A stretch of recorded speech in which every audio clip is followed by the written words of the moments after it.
أعوذ بالله من الشيطان الرجيم. بسم الله الرحمن الرحيم. لا يأتيه الباطل من بين يديه ولا من خلفه تنزيل من حكيم حميد.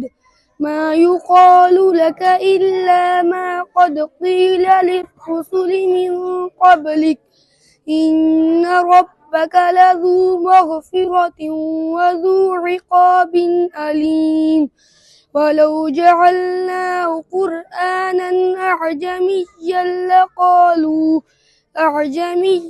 لقالوا لولا فصلت آياته أعجمي وعربي قل هو للذين آمنوا هدى وشفاء والذين لا يؤمنون في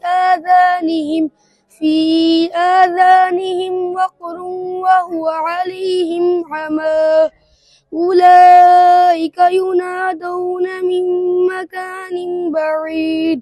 صدق الله العظيم.